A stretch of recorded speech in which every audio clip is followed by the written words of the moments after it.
जय माता दी। हर हर महादेव। आज शनिवार का दिन है।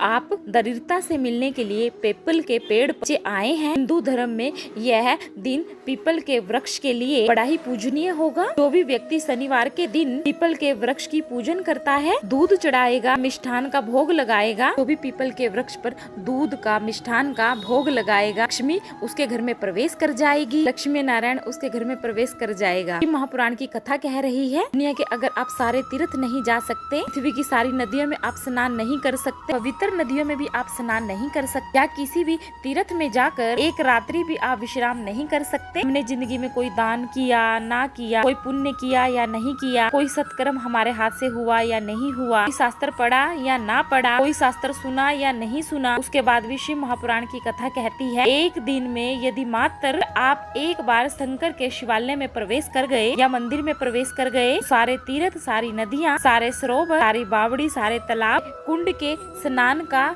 पुण्य, दान का पुण्य आपको प्राप्त हो जाता है, केवल शिव तत्व को प्राप्त कर लेने से। महापुराण की कथा कह रही है, घर में जो दिया होता है वह दीपक भी कोई साधारण नहीं होता, तो दीपक की भी बड़ी महत्वता है, दीपक का भी वर्णन है। गुरुजी ने कहा, कभी अगर आपको मौका लगे, शंकर भगवान के शिवलिंग के पास अगर आप बैठे, शास्त्र यहाँ तक भी कहता है कि किसी को अगर बहुत तेज बुखार भी घर में आ गया है, बहुत ज्यादा तेज बुखार है और बच्चा उस बुखार में तप रहा है, बहुत ज्यादा तप रहा है, तुम जिस दिए से भगवान की आरती उतारते हो, जिस दिए से तुम भगवान की पूजन करते हो, यदि आपने कनेर का पीला फूल देखा है ना, कहीं आपको शिवलिंग के आसपास में या शंकर भगवान के ऊपर भी रखा हुआ कहीं पर आपको कनेर का फूल दिखाई दे जाए, कोई भी विषम परिस्थिति आपके ऊपर पड़ गई हो, हिम्मत ना हारते हुए भी भगवान अकेले में एकांत में पहुँचे, आप उनकी पूजन के लिए कनेर का पुष्प वहाँ पर रखा है, चाहे वह कनेर का पुष्प जलाधारी के आसपास रखा हो, चाहे वह शिवलिंग के पास में रखा हो, कनेर के पुष्प को अगर आप 5 जगह पर स्पर्श कराकर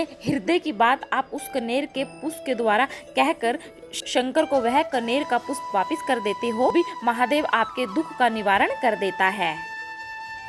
वह 5 स्थान कौन कौन से हैं? पहला स्थान गणेश जी, दूसरा स्थान कार्तिकेय स्थान, तीसरा माता अशोक सुंदरी वाला स्थान था, जो जलाधारी ऊपर से जो बूंद बूंद पानी नीचे की तरफ गिर रहा है, जया, विषहरा, शामली वाली, दोतली और देव, शंकर जी की 5 बेटियां। 5वें नंबर पर है शंकर भगवान के, जो शंकर भगवान के मंदिर में त्रिशूल होता है, त्रिशूल के 3 भाग होते हैं। शंकर भगवान के सामने त्रिशूल लगा हुआ है, उसमें आप देखेंगे 3 लाइनें होती हैं, 3 भाग होते हैं। त्रिशूल का जो 3 भाग होता है, तीनों भागों का जहाँ पर ज्वाइंट होता है, वह तीनों भागों का ज्वाइंट जहाँ पर मिलता है, एक जगह पर देखो आप, तीनों भाग एक जगह पर ज्वाइंट मिलते हैं, तीनों भागों का जहाँ पर मिलन होता है, पंचम स्थान, 5वां स्थान, यहाँ पर स्पर्श कराकर शिवलिंग पर अपनी कामना कर कर, शिवाय नमस्तु भयम कर कर, बाबा से अपने मन की बात कहकर जो अर्पित कर देता है, 3 महीना भी नहीं देखोगे। अगर ज्यादा दुख है, गुरुजी ने कहा है, तो सिर्फ आप 3 दिन तक का इंतजार करो, दिन के अंदर अंदर ही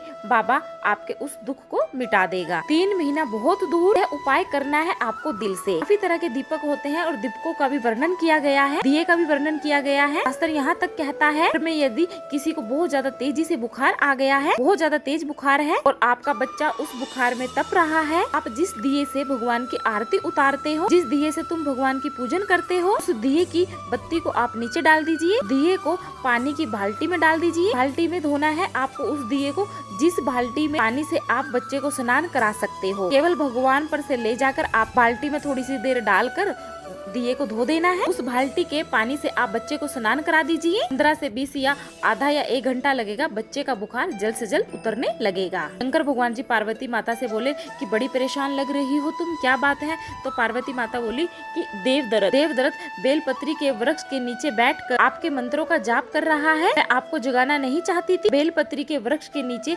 लक्ष्मी झाड़ू लगाती है, सरस्वती माता वीणा बजाती है, इंद्राणी उस बेलपत्री के वृक्ष के नीचे जल का सिंचन करती है, 33 करोड़ देवी देवता उस बेलपत्री के वृक्ष के नीचे सिंचन करते हैं, 33 करोड़ देवी देवता उस बेलपत्री की वृक्ष की जड़ में विराजमान होते हैं। जब इसलिए देवव्रत एक बार पंचाक्षर मंत्र बोलता है, 33 करोड़ बार गिना जाता है, ऐसा बेलपत्री का वृक्ष होता है। बेलपत्री के वृक्ष के नीचे अगर एक बार भगवान का नाम लिया जाता है, 33 करोड़ बार, 30 करोड़ कोटि बार गिना जाता है। एक मंत्र केवल नमः शिवाय, ओम नमः शिवाय, नमः शिवाय, 30 करोड़ देवी देवी देवताओं के समक्ष 33 करोड़ बार गिना जाता है। गुरुजी ने कहा कथा में कि काफी लोग ऐसा करते हैं कि अपने लिए अच्छा घी छांट कर लेकर आना, अच्छी कंपनी का लेकर आना, जब यज्ञ करने बैठे, पूजा पाठ करने बैठे, हवन करने के लिए बैठे, दुकान पर जाकर बोलते हैं कि पूजा का ही घी चाहिए। पूजा का सामान बेचने वाला भी पूजा का ही घी दिया। किसी ने पूछा ये घी कितने का? 80 रुपए का या 120 रुपए का, 80 रुपए का या 120 रुपए का, आधा किलो सस्ता घी। तो कहता है यह पूजा का घी है। जैसे हम अपने लिए अच्छा खाने वाला घी इस्तेमाल करते हैं, वैसे ही हमें देवी देवताओं की पूजा के लिए भी अच्छे वाला घी ही लेना चाहिए। दुनिया में काफी ऐसे घर हैं जिनके घर में गुजारा करने के लिए भी आफत है। पहनने के लिए कपड़े नहीं, किसी के यहाँ पर भोजन नहीं, तो किसी के यहाँ पर धन नहीं, किसी के यहाँ जमीन नहीं, किसी के यहाँ कोई दुकान नहीं। कोई व्यक्ति पूरी जिंदगी किराए के मकान में निकाल देता है। गुरुजी ने कहा कि मेरा एक निवेदन है, आप सब्जी का ठेला लगा रहे हो, आप फल का ठेला लगा रहे हो, आप धक्के की जिंदगी जी रहे हो, दरवाजे पर बैठे हो, ना कहीं आप दास से भाव की जिंदगी जी रहे हो, बहुत ज्यादा तकलीफ में जिंदगी जी रहे हो, बहुत ज्यादा दुख की जिंदगी जी रहे हो, बहुत ज्यादा कष्ट की जिंदगी जी रहे हो, केवल निवेदन करेंगे कि सिर्फ 3 महीने जगह पर जल चढ़ाना प्रारंभ कर दीजिए। केवल 3 महीने शंकर भगवान के शिवलिंग पर, दूसरा बेलपत्री के पेड़ के नीचे जगह पर जल चढ़ाना 3 महीने लगातार चालू कर दो, और तुम्हारा हाथ पकड़कर तुम्हें उन्नति की सीढ़ी पर चढ़ा देगा। ने कहा हमें कोई चमत्कार नहीं आता,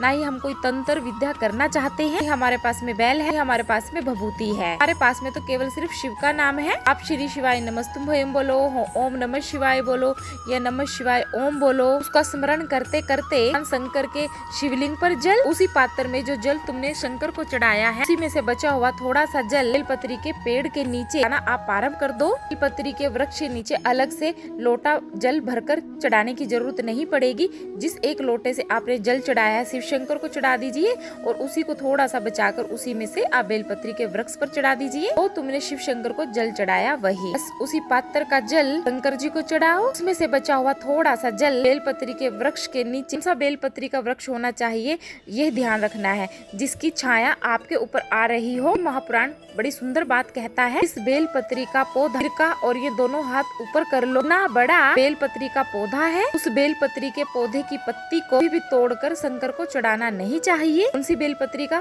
ध्यान रखना है। आप खड़े हो जाओ, और खड़ा होने के बाद आप अपने दोनों हाथों को ऊंचा कर लीजिए। अगर इतना बड़ा पौधा है, पौधे की बेलपत्री को तोड़कर शंकर भगवान जी को कभी भी अर्पित नहीं करना चाहिए। शंकर भगवान को उस बेलपत्री को, वृक्ष की पत्ती को तोड़ना चाहिए। वृक्ष जो आपके हाथ से भी थोड़ा सा ऊंचा हो, इसके लिए तुम्हें अपना हाथ और ज्यादा ऊंचा करना पड़े। एक बच्चा अपनी माँ की गोदी में आने के लिए हाथ उचकाता है, यानी कि ऊंचा हो जाता है। उसी तरह उसी बेलपत्री के वृक्ष की पत्ती तोड़नी चाहिए। पेड़ ने थोड़ी सी उन्नति कर ली हो, जो थोड़ा सा ऊंचा हो, उसको थोड़ा सा पाने का प्रयास करो, भगवान भी तुम्हें अपनी गोदी में ले लेगा। इसे वृक्ष की पत्ती तोड़कर ही आपको शिव शंकर पर अर्पित करनी चाहिए।